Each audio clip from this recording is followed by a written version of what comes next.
In the land of Canaan, 3 powerful countries rule with swords and magic. If there's trouble in one, it could start a huge war across the whole continent. However, the biggest danger is an evil Pokemon named Dagonzot. All the people are scared because he's basically Alduin from Skyrim. So, they decide to seal Dagonzot in a ceremony done by the strongest mages and knights. Everyone's in their places, ready to do their part. Lord Barrow is the magician leading the ritual, alongside his wife, a knight, and their son, Hero.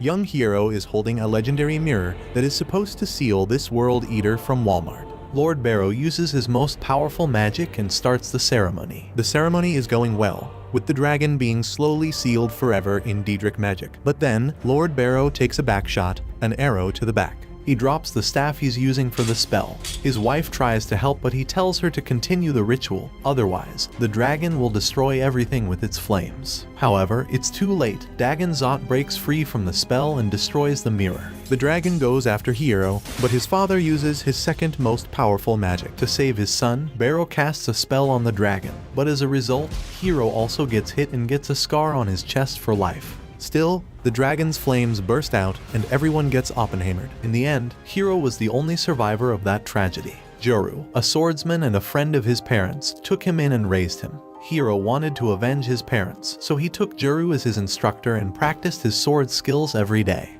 It was not easy since he has to babysit this stupid kid who should have stayed home playing Fortnite. But after years of training, Hero thinks he's skilled enough to fulfill his vengeful dream. With a real sword in hand, he begins his journey and reaches a city. The gate guard asks to see his face and takes off Hero's hood. The guard gets scared because there's another generic protagonist with black hair, so he quickly lets him in.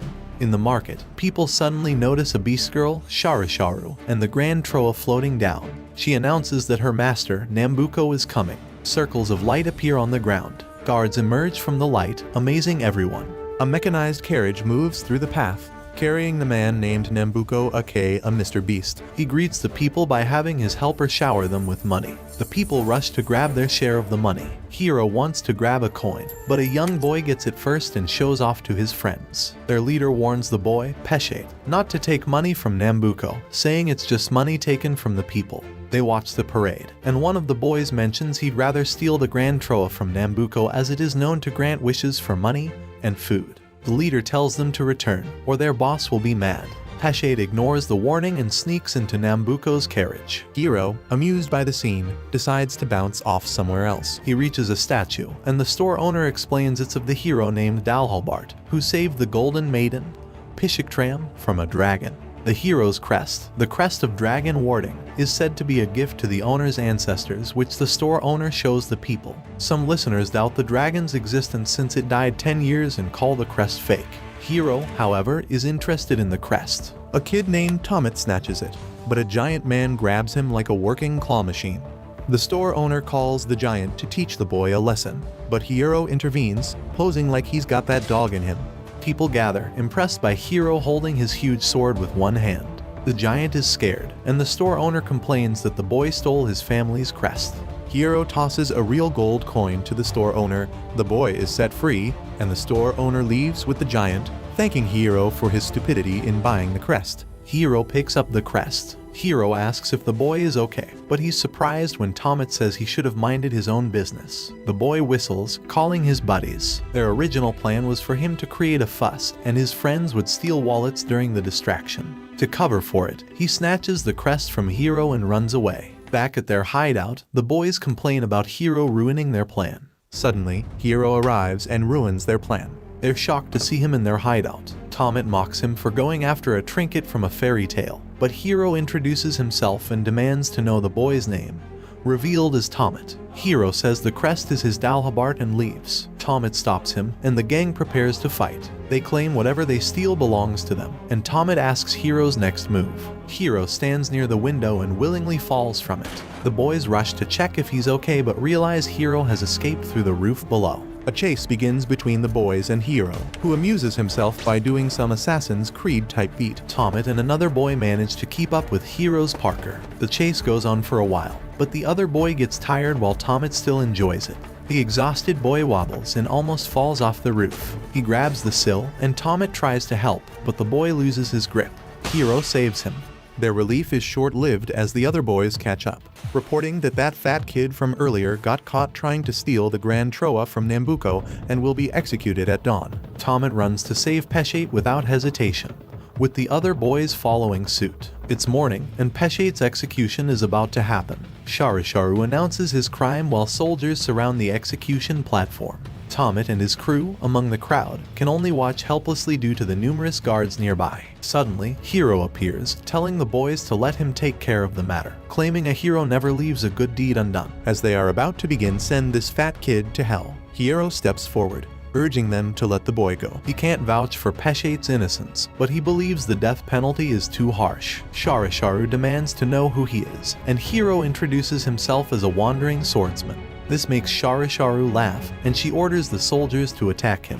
The guards surround Hiro, who seems pleased, saying he has goosebumps. He dodges their attacks, blocks, and kicks them away while lecturing that a swordsman should only draw his sword when necessary. Hiro swings his blade, warning them to not make him angry. Sharisharu dares him to draw his blade and releases a lightning attack, destroying some poor civilian's house. Hiro easily avoids the attack, unsheathes his blade, and effortlessly slices through the guards, striking an impressive pose. However, the guards check themselves and realize they aren't armed. Confused, Hiro states that he's sure he cut them. Sharisharu scolds him, questioning why he's fighting with a paring knife. Before he can explain, Juru, the punch and kick merchant, starts throwing hands. Sharisharu is confused about the newcomer but turns alert as she sees that Peshate has been freed from the podium and is no longer there. Juru enters the center, addressing Hiro as young master and mentioning how he's been looking for him. Hiro scolds him not to call him that, but Juru insists. A talking creature named Palupa appears, giving Hiro his blade sheath and blaming Juru for promising Hiro would become a master swordsman in just 10 years. Hiro yells at the creature, asserting he is a swordsman, but Palupa questions how skilled he is with the knife they gave him, rendering Hiro silent. Palupa adds that Hiro shouldn't even think about defeating the dragon with his current skill. Sharisharu interrupts, urging them to fight instead of talking, threatening to execute them all. She opens the Grand Troa and picks the shining orb, expressing her intention to display its power. Hiro recognizes the orb as a part of his father's sealing treasure. Nambucco, watching from a tower, wonders if Hiro is telling the truth. Sharisharu denies Hiro's claim, stating the Grand Troa belongs to Nambucco and grants any wish. She contemplates using it to wish for Hiro's death, but he braces himself, declaring the orb belongs to his father and she must return it. Juru joins Hiro and draws his sword. Sharisharu unleashes the power of Spirit Bomb, prompting onlookers to flee in fear. Nambucco declares the show is over and leaves. However, when Sharisharu attempts a powerful strike with the Grand Troa, the attack is unexpectedly blocked and repelled into a nearby mountain. Nambucco is surprised by the outcome. A shadow of a dragon emerges on the ground under Hiro and his group, revealing that the dragon, Dagon Zot, blocked the attack. Everyone is confused and scared as the dragon roars. Hiro is frightened, and Juru moves to protect him. Strangely, there is a connection between Hiro and the dragon, as they both have the same scars on their chests. The mark on Hiro's chest begins to glow, and he's frozen in fear. Suddenly, his eyes turn red, mirroring the dragon's. Fueled by anger, Hiro charges at the dragon, but Dragon Bro sends this fool in a coma. Dagon Zot releases a powerful roar, causing the entire place to vibrate. Nambucco is thrilled, watching the events unfold. Soldiers shoot arrows at the dragon, but they have no effect. Sharisharu instructs them to stop, realizing they can't defeat Dagon Zot. Some arrows head towards Hiro, and Juru positions himself as a shield. Surprisingly, the dragon uses its tail to deflect the arrows, protecting Hiro and Juru. Dagon Zot then starts swinging at pillars, causing them to fall, and attacks soldiers with its tail. The dragon even destroys buildings with its tail. The situation leaves everyone confused. Suddenly, Dagon Zot retreats to the shadow and disappears. The area becomes bright again, and people assess the damage. Some say Nambucco went too far by summoning Dagon Zot. In his tower, Nambucco laughs, explaining that Dagon Zot's resurrection after 10 years is in their favor. The fear it instills in the people will drive them to seek protection from the feudal lord, even though they know the lord doesn't possess that power. Nambucco believes this will eventually lead to him becoming the ruler of all, as Dagon Zot returns to destroy the continent. Juru takes the unconscious Hiro to Tomet's hideout, and once there, lore dumps the hero's backstory, including his father and his mother. 10 years ago, they attempted to seal Dagon Zot. Palupa asks why the sealing took place in the area connecting the three kingdoms known as Balbagoa, and Juru explains that the three kingdoms didn't want the sealing in their lands, so they agreed to use the buffer zone. Lord Barrow's wife, Kismetit, played a crucial role in luring Dagonzot. Why is her name like that? We have no idea. The sealing involved Lord Barrow's treasure, Kismetit's Sword of God, Hero's Holy Mirror, and the power of 100 mages. Although the sealing seemed on the verge of completion, Dagonzot, the mages, and the soldiers were engulfed in the soul-devouring flames of Dagonzot. Juru explains that these flames even destroy the soul, and anyone slain by them cannot be revived by any magic. It becomes clear to everyone in the room that this is how Hero's parents died. Just as Hero wakes up, screaming about Dagonzot, Juru tries to calm him down. Hero asks where they are, and Palupa mentions they are at Tomit's place. Hero quickly asks about Dagonzot's whereabouts, ready to stand up. Juru stops him, revealing that Dagonzot is gone. Just like his parents, Hero insists on going to defeat Dagonzot, but Juru tells him he's stupid. Tomit interjects, expressing doubt about Hero's ability to defeat the dragon with his current skill, citing the strength of Dagonzot that even 100 mages couldn't overcome. Hero realizes he's a fraud, decides to calm down, and introduces Juru as his trainer to the group. Tomit remains skeptical, suggesting that hard work alone won't make Hero succeed in defeating the dragon. Hero claims that if he locks in, he will reveal his true powers. Tomit chuckles, expressing disbelief. Peshet chimes in, suggesting that the Grand Troll might grant any wish, giving Hero the potential to use it to defeat Dagonzot. Hero agrees, confident that his father was also trying to defeat Dagonzot using the Grand Troa. He believes that retrieving the sealing treasure and defeating the dragon are the key steps. When Hero asks Tomit about Nambuko's whereabouts, Tomit reveals that Nambuko has already left. However, he doesn't know where Nambuko lives. Hero pushes back, suggesting Tomit doesn't know anything at all. Tomit defends himself, explaining that Nambuko is basically an evil Mr. Beast, causing everyone to be broke as hell. Nambuko exploits the weak, buying magic stones at low prices and leaving the town lord in financial ruin. Despite this, Nambuko raises taxes and keeps a set of double books for himself. Hero declares that he will find Nambuko, retrieve the Grand Troa, and defeat Dagonzot. Palupa remarks that it sounds like a lot of work, but Hero remains determined. Alone with Hero and Palupa, Tomit questions if Hero is truly going after Nambuko.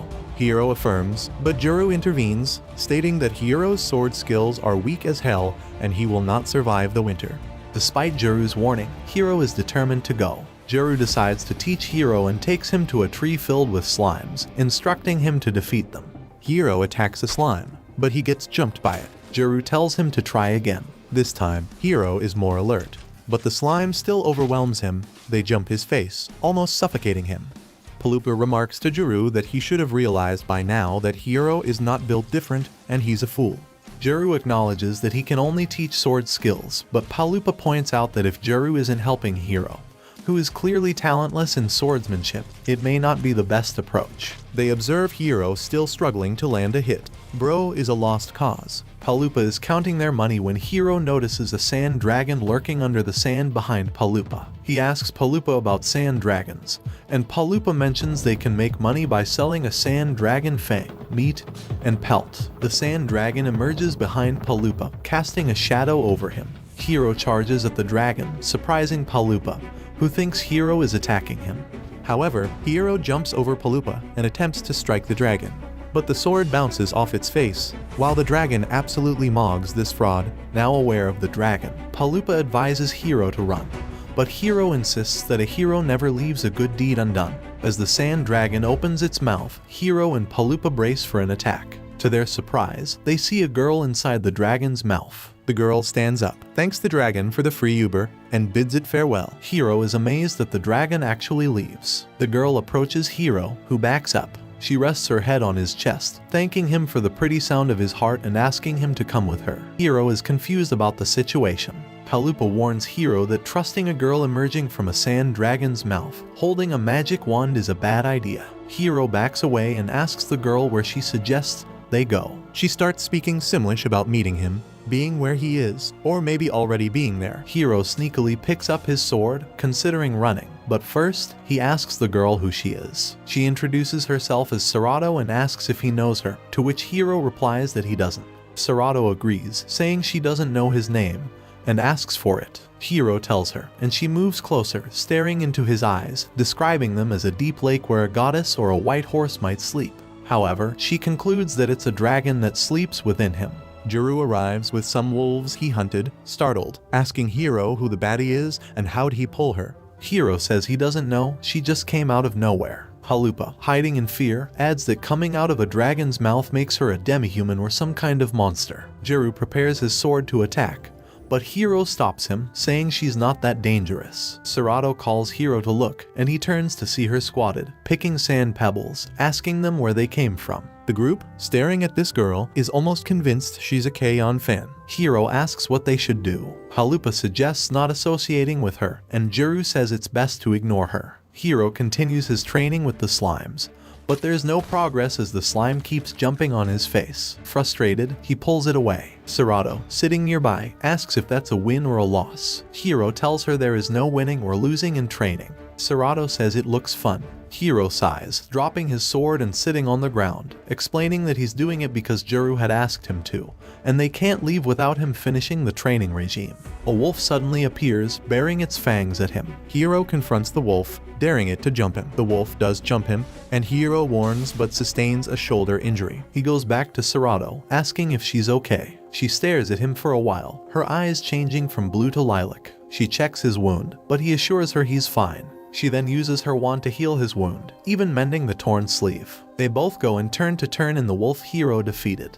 The merchant rips him off and gives him 1 gold coin for it. Hiro leaves frustrated that the first money he earned on his own is just 1 coin. Meanwhile, Juru and Palupa share that they sold some monster tentacles to people for a lot of money because the tentacles are part of their cuisine. Hiro suggests they can leave with the money they've made, but Juru says they can't leave yet because first off, they did the hard work, and second, they don't know where Nambuko is.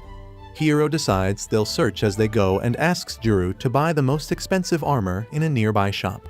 However, Juru tells him, make your own money, boyo, and telling him that the chainmail is better because they want to save up money. The group, now consisting of 2 new members, Serato and Tomet, sets off. As they walk, they hear a girl saying that Sharisharu was the one who sent the monster after him. They look up to see Eren seated on a hill. Hiro wonders if Sharisharu is the tiny magic user they saw. Eren explains that the plan was to lure him out and catch him. Hiro realizes they are after him. Eren suggests going with them, but Palupa says she can't come. Eren then shows them a map leading to where Nambuko is, surprising the group. She offers to share the information if they promise to let her come along, and Hiro agrees without hesitation. Eren explains that it's a place known as the land where wishes die, pointing to its location on the map. Hiro commands the group to head towards the land. The group can't argue and follows him. As they move, Hiro mentions they should not stray from the path as there are many monster nests nearby. Tomet asks Palupa why Hiro is acting so high and mighty, and Palupa says Hiro is just trying to rizz up the baddies despite being a freeloader and a total fraud. Hiro silences them and instructs them to keep walking. Tomet and Palupa talk about the increasing price of magic stones while a bird monitors them from afar. The bird was sent by Sharisharu to a castle. Seeing them, Sharisharu transports herself and some soldiers to their location, ready to eliminate the group for sure. The group arrives at a river area that's as clear as a mirror, admiring the view when light shines, and Sharisharu and the soldiers materialize. The group goes on high alert. She mentions that this time she has backup, opening 3 magic circles on the ground, and 3 huge monsters emerge from the circle. She commands the monsters and soldiers to jump Hiro and put an end to this fool's charade. Juru gives his cape to Palupa to hold, and Hiro does the same, quite confident, saying he will handle Sharisharu, and Juru should take care of everyone. Then he charges towards Sharisharu, saying he'll catch her and make her take them to Nambuko. Juru prepares himself as the monsters draw close, while Sharisharu fires her lightning attack at Hiro, knocking this fool out. She then runs towards him to finish him. Juru, seeing this, tells the group to follow him and run. As they head to where Hiro is, Tomet notices that Eren isn't with them, and Palupa says she must have run away out of fear. Juru defeats the soldiers trying to block their path to Hiro, but when they almost reach him, one of the monster's big feet blocks the path. Hiro stands to fight again, and this time Sharisharu uses an ice attack on him, breaking his sword. Frustrated, Hiro faces Sharisharu, who stands above him, vowing to make him pay for the humiliation she faced. Juru rushes to save Hiro, dodging the monster's attacks and piercing its core with his sword. The defeated monster disintegrates, but more soldiers are approaching, and the other two monsters are still a threat. Palupa hands the cape to Tomet and summons Mumu in attack position. Mumu offers weapons, but Palupa insists they need to run. He summons a magical chest, throws Serato and Tomet inside, and assures them that Juru will handle things. Tomet is reluctant to leave Juru and Hiro behind, but Palupa insists they can only work things out in life if they stay alive. They all enter the chest, which disappears. Meanwhile, Sharu tells Hiro that she was told to capture him, but they didn't specify if he should be in one piece. She prepares to hurt him, but Juru rushes in to save Hiro. However, Sharu encases Juru in a powerful attack that splits the ground into two, creating an elevation and crushing the remaining monsters underneath. Hiro asks Sharu not to hurt Juru, but she ignores his plea, intent on executing Juru and capturing Hiro. Juru struggles against the vines but eventually faints. Hiro is worried and calls out to Juru, but Sharu is determined to take revenge on him. Hiro feels a surge of power inside him, and suddenly, he thinks he's Eminence in the shadows. In a moment of rage and power, Hiro's body undergoes a drastic change. His eyes turn red, and claws emerge from his fingers. Engulfed in a purple fire, Hiro easily defeats the soldiers with his Ultra Beast mode. Sharu, scared and shocked, watches as Hiro attacks like a beast in a rage. As Hiro charges at Sharu and the last remaining soldier, they open a magic circle to escape. However, just as Hiro is about to reach them, his batteries run out of juice, and they are transported away. Sharu looks back in fear as Hiro collapses to the ground. When Hiro wakes up, he finds himself somewhere in the scalding environment of Southeast Asia. Spotting robots approaching, he hides. The robots are part of Nambuko's ship, and Hiro realizes he must keep moving. Weakened but determined to pursue Nambuko, Nambuko has come to meet a lady. The lady, with her face half covered by a hand fan, asks what interesting thing Nambuko promised to show her. He tells her to watch. A Boruto fan is tied onto a platform with 3 prisoners chained in front of it. On the hill above, there's a huge machine being fine-tuned by a man named Dr. Bafalapa. He complains that the device is not ready, still a work in progress, but Nambuko insists on using it. Nambuko communicates with the doctor to begin and finish the tuning. The doctor activates the device. A huge magic stone afloat above the device begins to glow, opening a massive magic circle in the sky. Out of the circle, gallons upon gallons of cool aid appears, engulfing the Boruto fan and the prisoners, melting them. As the mist clears, your mom appears in red, and from your mom emerges a mutated monster, one of the guys who disliked this video. The monster tries to attack, but soldiers quickly put it down. The lady is impressed, praising Nambuko as the only one capable of combining disappointment and being a Boruto fan altogether. He promises to make her an army of monsters for her control, terrifying neighboring countries. Hiro observes all this, thinking of intervening. Problems arise as the frustrated doctor says his calculations were mistaken because he doesn't know algebra and the monster should have not go down easily. Hiro confronts Nambuko. The lady asks Nambuko who the boy is, and he says it's additional entertainment. Hiro stands, introducing himself as the Black Swordsman. Nambuko asks what he wants, and Hiro questions if he doesn't care about human life. Nambuko responds, saying he sensed Hiro was following him, and what he does with his citizens is none of Hiro's concern.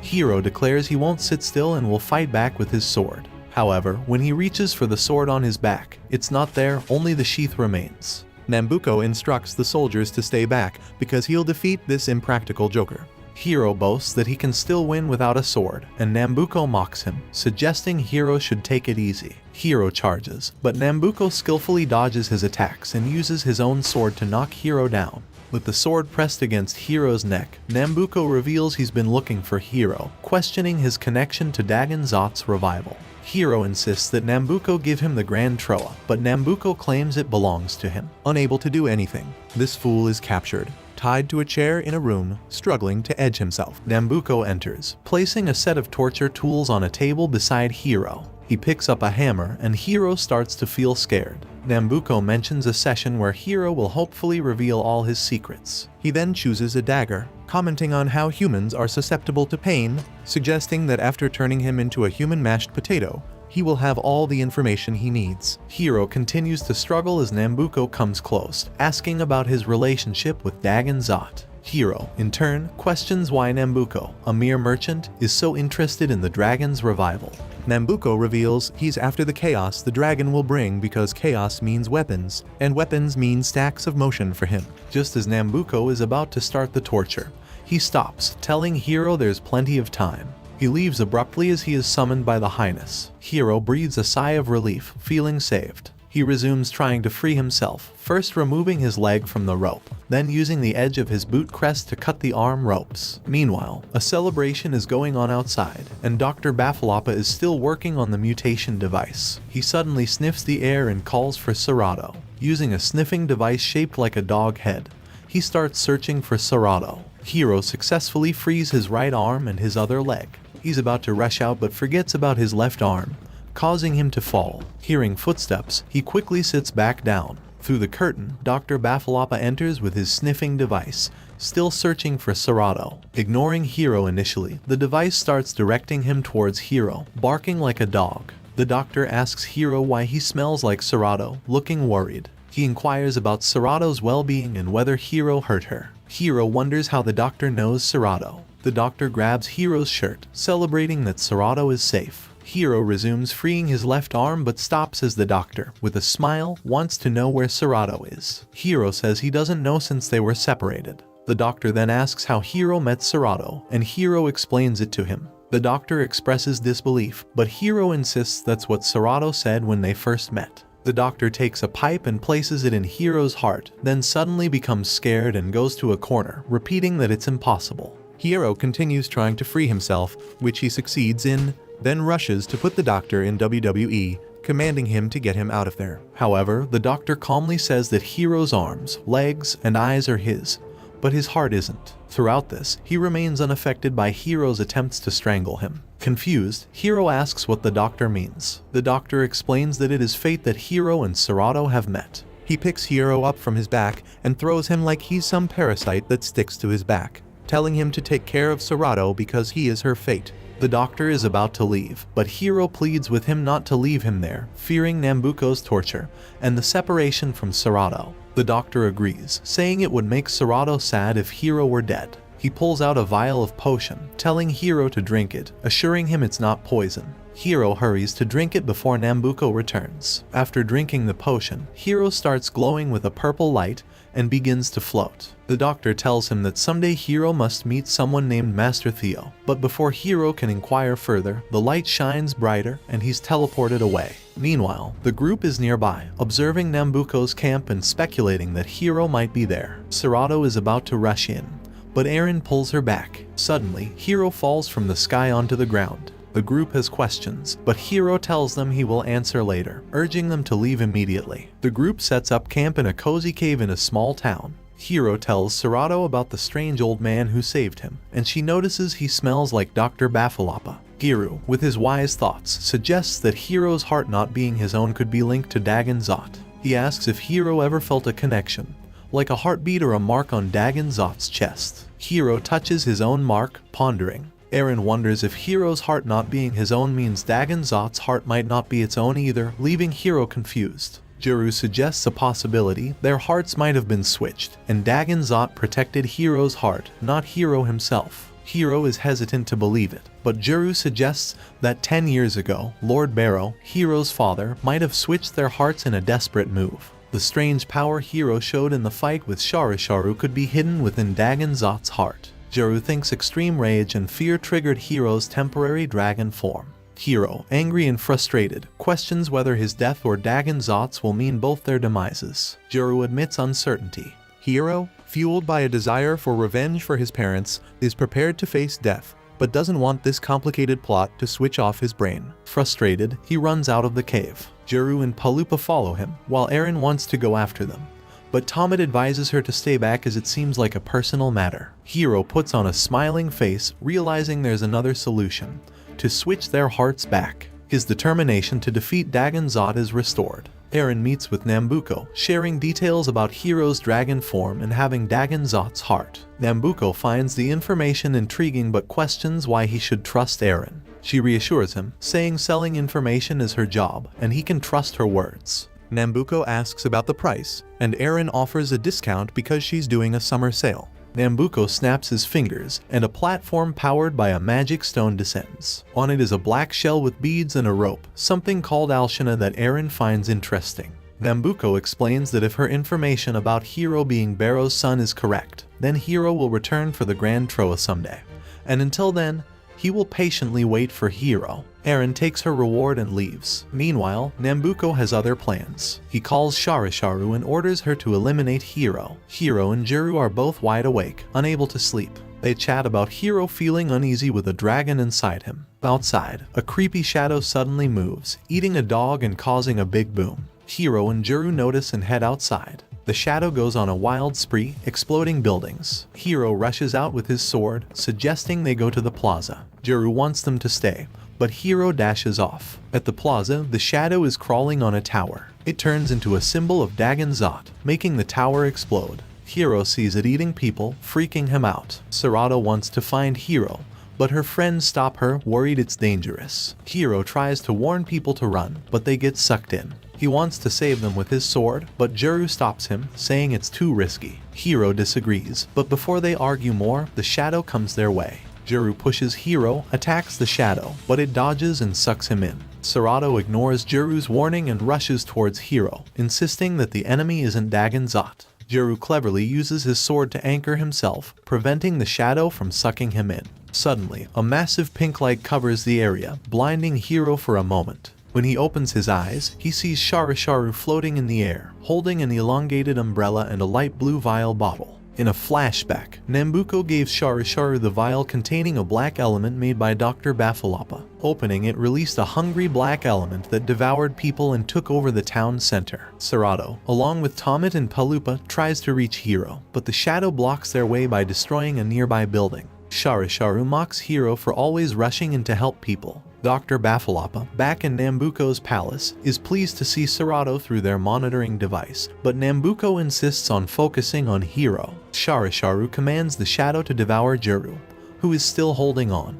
She reveals that the shadow was set up to lure Hiro out and eat Juru. Raising her spiked umbrella, she attempts to stab Hiro, who grabs the umbrella. However, Sharisharu unleashes a lightning charge, shocking Hiro. Dr. Bafalapa pleads with Nambuko not to kill Hiro, as he is Sarado's destiny. Nambuko disregards the doctor's concerns, eager to see what Dagon Zot will do now that Hiro is in danger. Sharisharu persists in driving her umbrella towards Hiro's chest. Despite Hiro's resistance, she pierces his chest, causing a black charge to emerge. Suddenly, Hiro transforms into his dragon form, sending Sharisharu flying away. Everyone stares in awe at Hiro's dragon form as he approaches the soldiers, with Sharisharu hiding behind one of them. Dr. Bafalapa marvels at the power, unable to measure it, while Nambuko is pleased that his plan worked. Hiro, however, begins screaming in pain, appearing to lose control. Juru is almost sucked into the shadows, but Eren shoots a glowing arrow that pierces the shadows, making them disappear and freeing Juru.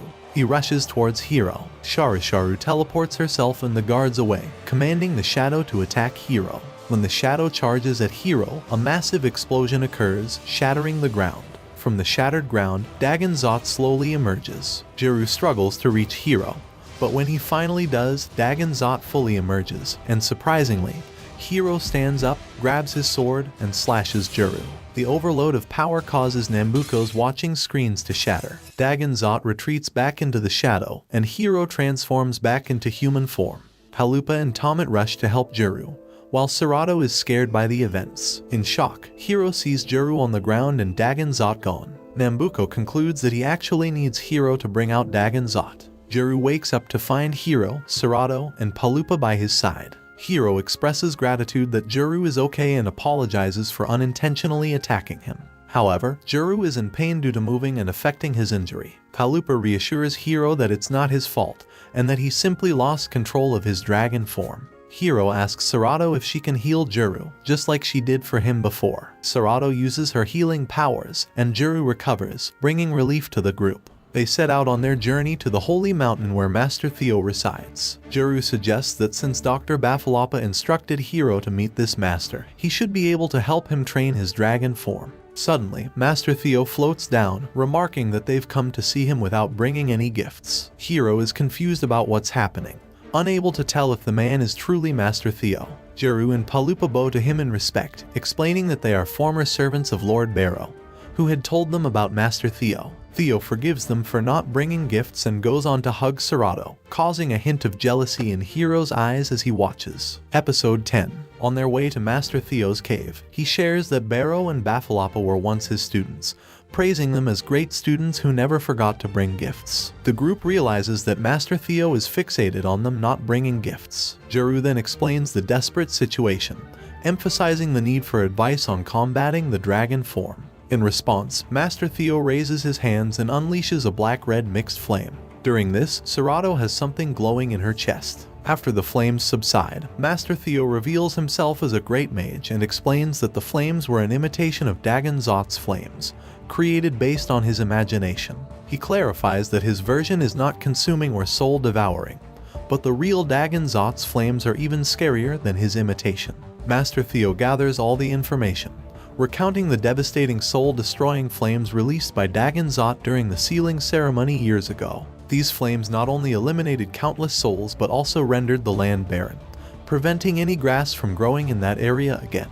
Now, Dagon Zot's heart, with its formidable power, resides inside Hiro's body. Master Theo, after considering the situation, concludes that he has no wise advice to offer. Hiro, somewhat disrespectfully, refers to him as an old geezer, but Palupa chides him for his lack of respect. However, Master Theo brushes it off and asks Hiro what he wants. Hiro expresses his desire to avenge his parents' death and questions why Master Theo didn't do something 10 years ago. He suggests that if Master Theo had helped, maybe his parents would still be alive. Master Theo explains that, much like natural storms, a mage cannot stop the evil dragon. The dragon's power is too overwhelming for humans to handle. However, he offers a glimmer of hope and invites Hiro to follow him for magical training. Despite Hiro insisting that he is a swordsman, Master Theo proposes to assist him as a mage. Jeru steps in to explain that it's a form of training that will help Hiro handle his dragon form, and Hiro agrees to give it a try. Before the training begins, Master Theo sends Jeru on an errand, mentioning that he hasn't seen them in a while. Meanwhile, Hiro gets ready, and Master Theo instructs Tomet to fetch water because he's thirsty. Eren, realizing what's happening, volunteers to go enjoy the scenery. The training commences with only Serato and Palupa present. Palupa advises Hiro to focus, and Master Theo draws a line in front of Hiro. He instructs Hiro to walk on the line, emphasizing that even though the line isn't straight, he should move forward step by step. Palupa nods in agreement, acknowledging the wisdom in these words, but Hiro struggles to comprehend the lesson. For the next exercise, Master Theo hands Hiro a drawing of Serato. When Serato wants to see it, Hiro says it's not worth looking at. Master Theo tells him to crumple up the paper, and Hiro does it. Then, Master Theo asks him to unfold the paper and smooth out the wrinkles, repeating the steps. Serato and Palupa agree, thinking Master Theo is wise. Hiro gets tired of the exercise, and Palupa scolds him, telling him to stop complaining because Master Theo is kindly training him. Master Theo tells Hiro to throw the paper away, but Hiro refuses because it's a picture of Serato. Serato asks to see it, and finally, Hiro shows her. Master Theo senses a connection between Hiro and Serato. After that, Master Theo tells Hiro to pick up a pebble, which Hiro finds kind of weird. Serato grabs his attention, showing her pebble, which turns out to be a gold coin. Hiro doesn't say anything, but Master Theo comments that it suits her well. While they talk, Hiro interrupts, asking what he has to do with the pebble. Master Theo instructs Hiro to throw it so that it lands exactly where he decides, anywhere he wants. Hiro tosses the pebble casually, and it lands near Master Theo, glowing blue. Hiro doesn't notice it because he doesn't pay much attention. Master Theo asks if that's the spot he wanted, but Hiro says it isn't and that it's not easy to land where he wants. Master Theo assures him that it's okay because the place it falls is the place Hiro decided. Once again, Hiro doesn't quite get it, but Palupa and Serato applaud Master Theo's wise words. Feeling tired of the training, Hiro draws his sword. Palupa scolds him for being rude, but Hiro swings at him, scaring poor Palupa. Master Theo suggests using the sword since Hiro seems excited about it. The training keeps going. Both of them take a sword stance, and Serato wand stands in the middle. Hiro asks Master Theo for his sword, but Master Theo says he's holding it and calls it a koku blade. He swings his hands, and the wand in the middle goes up and then back down in the same spot, getting claps from the onlookers. Master Theo says it's the koku blade, and even though it's made of magic, it's still called a blade. Hiro disagrees, saying it's not real swordsmanship and puts his sword away. Master Theo decides it's time for Hiro to learn the Koku blade. Hiro still thinks it's weird but gives it a try. He takes the Koku blade stance and aims at the wand, and nothing happens. However, Master Theo sees some magic signs around the wand, and Hiro's attack even splits a rock nearby. Hiro doesn't notice it, but Master Theo praises his move as splendid. They keep practicing the Koku blade until nighttime. That night, Master Theo asks Juru if he's still researching magic, and Juru says yes. Master Theo congratulates Juru for his research, saying it's what helped Juru figure out Hiro's dragon form theory. He also believes that while Hiro might not be good with a sword, he could have some talent for magic. In the future, Hiro might be able to protect himself with magic.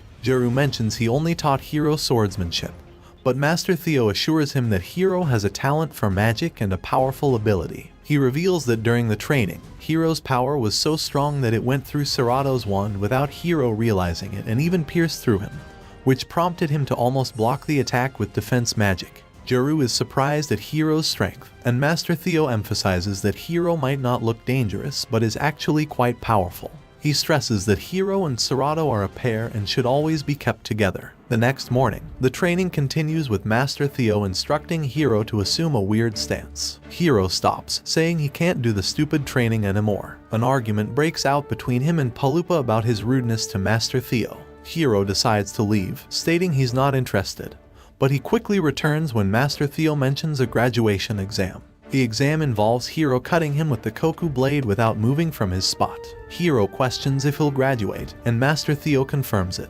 Despite claiming he can't use magic, Hiro takes his stance, and everyone eagerly awaits the outcome. He draws the sword and slashes it, but nothing seems to happen. Serato praises him, and Master Theo pretends to be hit, though everyone knows it's fake. Hiro asks if it's okay, and Master Theo says yes, declaring that Hiro has passed. The group bids farewell to Master Theo as they continue their journey. Unknown to them, Hiro could use the Koku blade. Master Theo had set up a defense barrier, but Hiro's strike still broke it, revealing a fraction of his true power. Barrow's decision to switch Hiro's heart and Dagon Zot's heart pays off, keeping both powers in check. The group reaches a place called the Mort Desert, and crossing it will take them to the land where wishes die. Suddenly, they are attacked by an enemy bird, but Juru manages to take it down. Tomet complains about the enemy always finding them, and they hear Nambuko's voice coming from Aaron's shell, asking for an update. They realize Aaron is the traitor, making them furious. Episode 11. Juru has his sword out, and he's all serious, demanding Aaron to explain herself. Aaron, straight up, says she's an information broker. Juru wonders if she sold them to Nambuko, and Aaron confirms it, mentioning she got rich. But Juru won't forgive her, saying it won't fix the trouble she caused. They decide to keep going on their journey without her. Aaron tries to make them come back,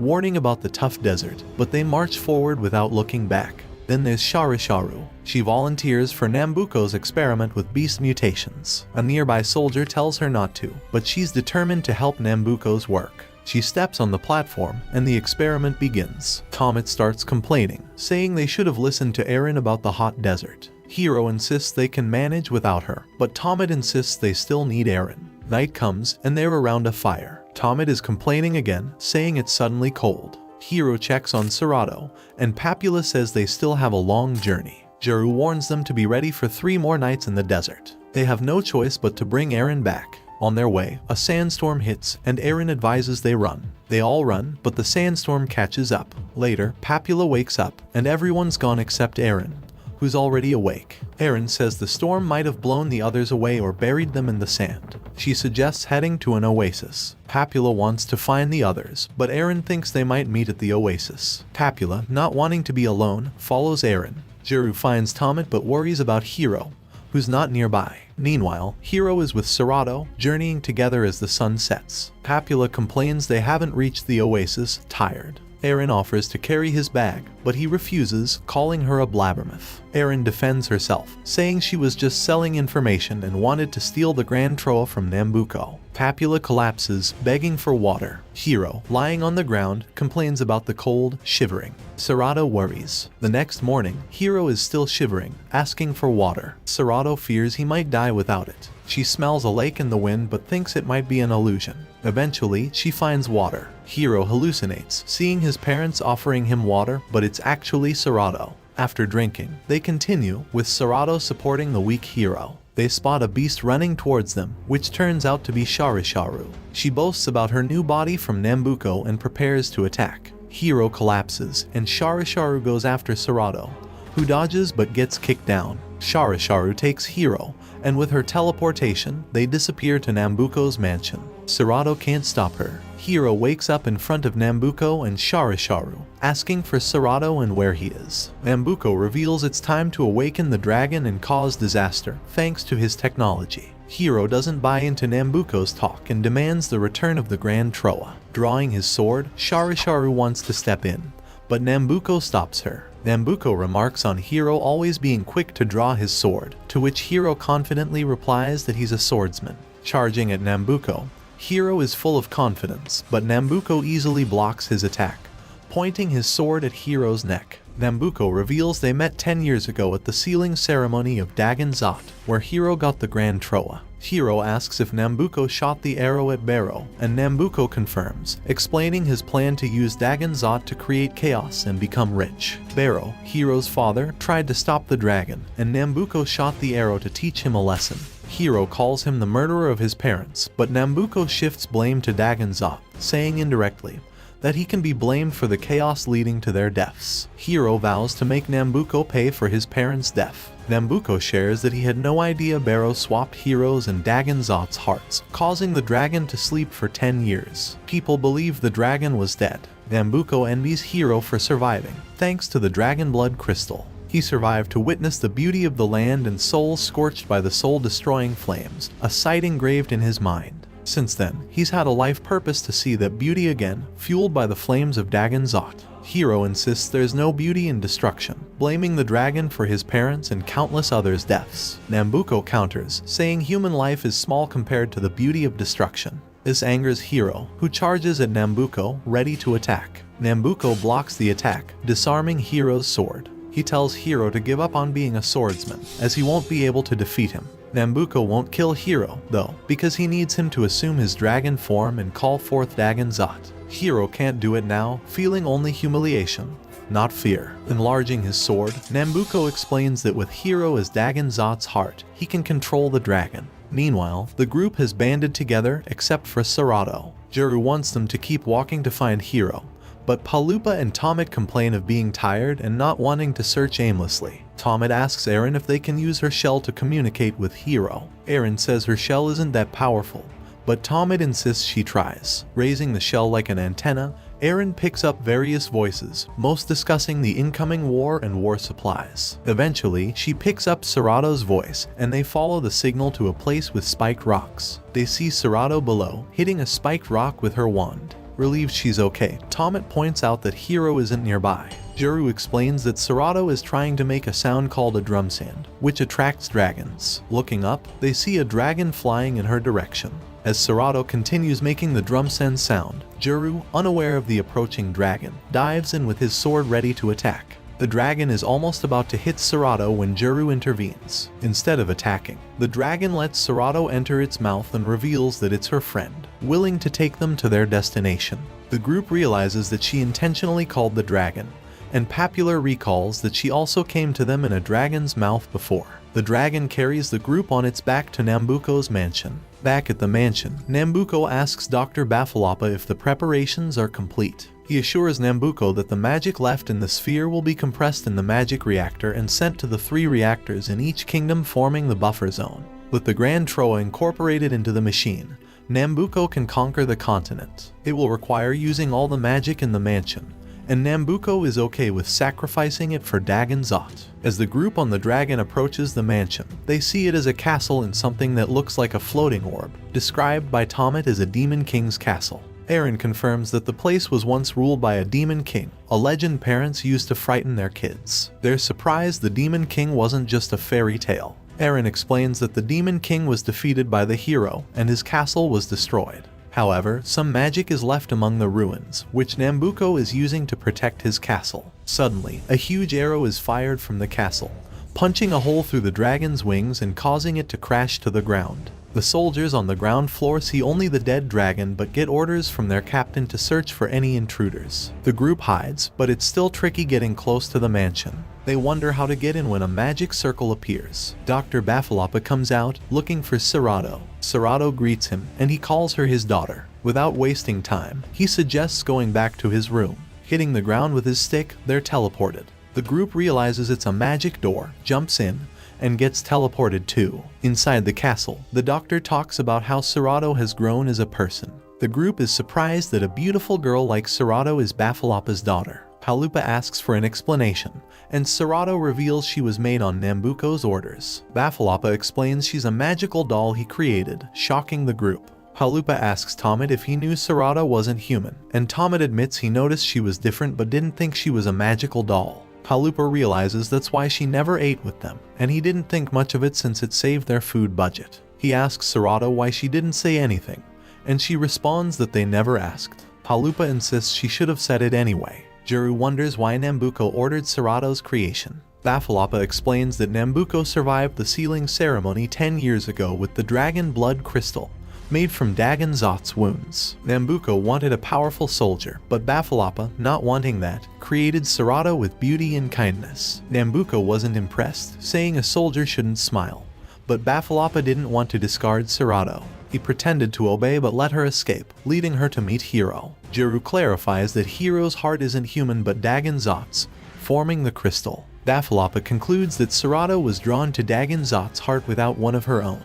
He starts smashing bottles nearby, laughing menacingly. Serato expresses her desire to be with Hero, but Baffalapa tells her to leave him alone, as the ultimate dragon's hour is near, bringing disasters. Nambuco might use Serato if he sees her, so she should run. Serato refuses, insisting on staying with Hero. Baffalapa plans to change her magical lettering to make her forget Hero when things calm down, but she refuses, determined to be with him. Eren chases after her. Baffalapa is shocked. It's the first time Serato has disobeyed him willingly. He suddenly begs the group to take care of her. Tomet and Palupa hesitate, but Juru agrees, reminding everyone of their mission to save Hero from Nambuco. Baffalapa thanks Juru for his generosity. Following Serato, who can sense where Hero is, the group sneaks past the guards and reaches the location of the huge magic reactor. Nambuco shows up with Sharisharu, holding a sword to Hero's neck. They demand that he let Hero go, but Hero warns them that it's a trap.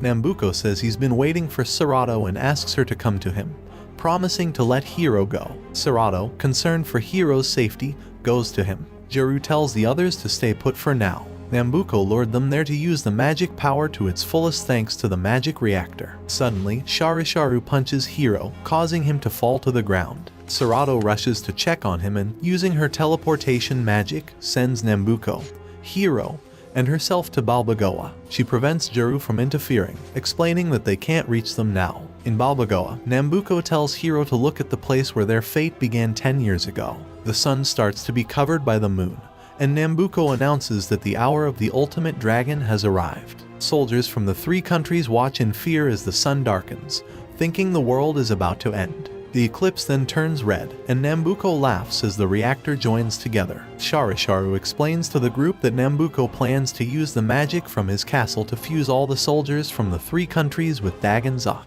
This means he wants to create a greater evil than Dagon Zot, plunging the continent into total chaos. The orb around the castle begins to close, and Sharisharu says she's sending all the magic to Balbagoa. The group realizes they've been left in the mansion. Palupa points out that Sharisharu is also trapped with them, but she believes Nambuco won't leave her to perish. The sphere closes completely, and Nambuco appears on a broadcast, announcing that once the castle's sphere is closed, everyone's souls inside will turn to magic.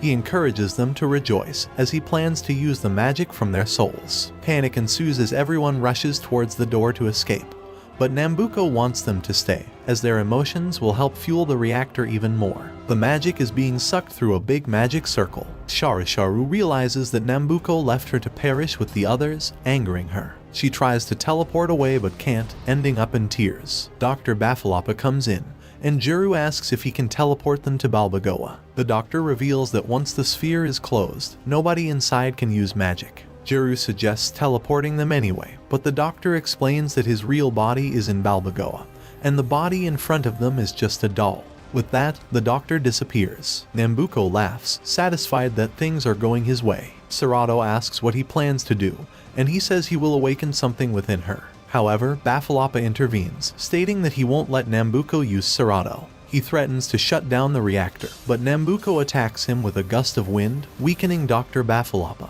Nambuko tells the doctor there was no way he could have stopped the reactor in the first place. He then turns to Serato, commanding her to answer his voice. Her eyes glow red as she walks toward him. Nambuko uses his staff to hit her chest, causing her immense electric shock pain. Hiro tries to help, but he's pushed away by the electric field. Serato suddenly transforms into battle armor. Hiro rushes back, calling out to her, but she doesn't respond.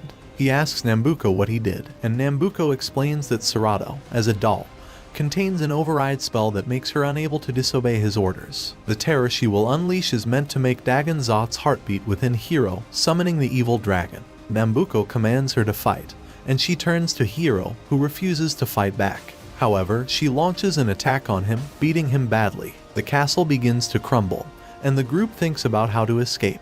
Palupa pities Sharisharu, but she declines their sympathy. Juru suggests bursting a hole through the sphere to escape. Palupa remembers Mumu and asks if there's a magic item to destroy the sphere from the outside. Mumu initially refuses, but with contributions from Tomet, Juru, and Eren, Mumu accepts and fires a magic cannon from outside, creating a hole in the sphere. Hiro is badly hurt by Serato's attack, and Nambuko tells him that unless he transforms into his dragon form, he will die. He commands Serato to attack again, but this time Hiro blocks the attack in his dragon form. Nambuko informs Hiro that once he fully completes his dragon form, Dagon Zot will be fully revived. Hiro charges at Serato to attack her just as the group arrives with Sharisharu's teleportation. Juru calls out to Hiro, but he's full of rage. Serato attacks him, and he leaps into the air, about to counterattack, but she catches him with her hair extension. The group fully arrives on Balbagoa's ground, and Juru runs to help Hiro, but Sharisharu attacks him from behind. They question why she's doing this after what Nambuko did to her, but with tears in her eyes, she claims she's just a stupid girl as she continues to attack Juru. Hiro attempts a surprise sneak attack on Serato, but she sees through it and blocks his attack. Nambuko enjoys the fight, as their struggle helps complete his mission. Hiro keeps attacking, but she keeps blocking and counterattacking, sending Hiro flying.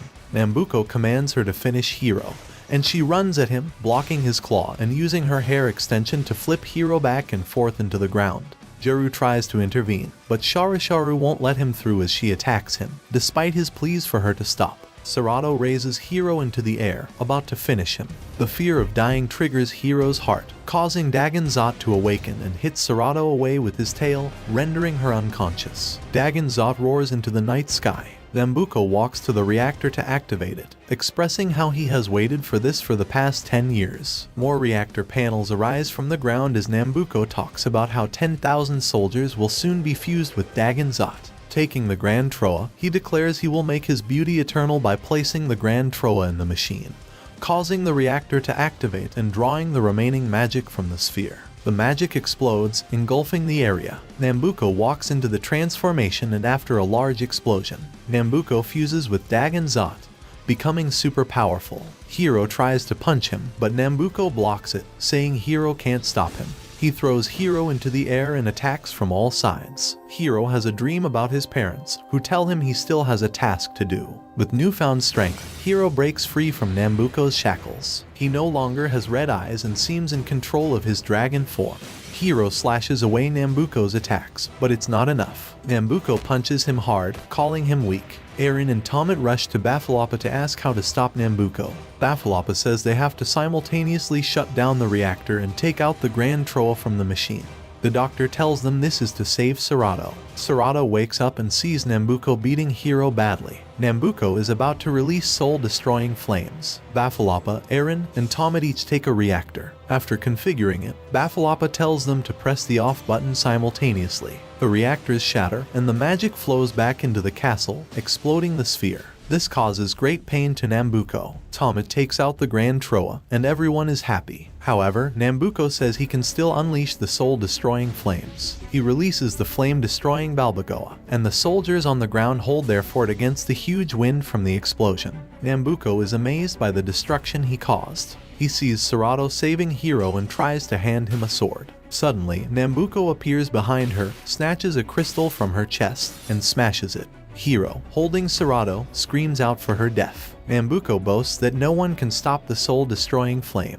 However, Hiro runs past him, cutting off his arm and making Nambuko scream in pain. Hiro vows to make him pay for killing Serato and his parents. He thrusts his sword into Nambuko's chest, and a bright light shines. Nambuko is shocked, saying no human should be able to pierce the body of the evil dragon, and then collapses to his death. Hiro rushes back to Serato, but the fight isn't over as Dagonzot emerges from Nambuko's body. They are in danger because Dagonzot has awakened his full power. Hiro starts doubting himself, wondering if he can defeat the dragon. Realizing they still have each other's hearts, he runs to pick up his sword and is about to pierce himself, apologizing to his parents in his mind. Suddenly, Master Theo's training replays in his mind. He throws away his sword and calls Tomit to toss the Grand Troa. Catching it, he takes the Koku blade stance and draws a sword from the ceiling treasure. Then he charges at Dagonzot, who charges at him too. He stabs the dragon in the chest, emitting a bright light. From the chest, his heart emerges. Juru tells him to quickly switch hearts with Dagonzot. But at that moment, he looks at Serato, then flies down with his heart and places it inside her. This transforms her, bringing her back to life. She is happy to see him, and Dagonzot disintegrates away. The sky clears, revealing a starry night sky, and all danger is averted. Papula runs to pick up the Grand Troa, thinking he can sell it and become a billionaire. Tomit runs to him, saying he will use it to create a happy world. Eren also wants it, and their argument causes the crystal to fall and break. Juru tells them that wasn't the Grand Troa, it was a sealing treasure of Barrow. With him gone, it no longer has a purpose and can't be called the Grand Troa. He explains that Hiro used his exceptional magic power. Hiro cries seeing Serato alive. She asks why he's crying, but he says nothing and just wipes his tears. The group gathers around. Serato asks for Dr. Bafalapa, but Palupa presents the broken staff of the doctor, saying he tried to save her life. She can't help but cry for her father's loss. The three armies retreat instead of fighting the war they came for. Eren reveals she used her shell to communicate to the king that it was Nambuko's fault. Peace is restored, and the group buries the doctor. Papula asks if Dagonzot's heart is still in Hiro since he gave his to Serato. Serato is grateful for this, keeping a heartbeat of her own. Tomit tells Hiro he has to protect Serato now that he has his heart, and Hiro agrees since there's no other way. Hiro gives Tomit the crest, which he gladly accepts. Juru asks where he will go, and Tomit says he will return to his town to see his friends. Papula points out that they have no money in their account, but the group doesn't pay him mind. Juru asks Hiro what he will do now, and he says he will continue training as a swordsman. The group argues that he's a better mage than a swordsman, but Hiro states that he prefers the sword after all. He's the wandering swordsman. Watch this next video. See you on the next one.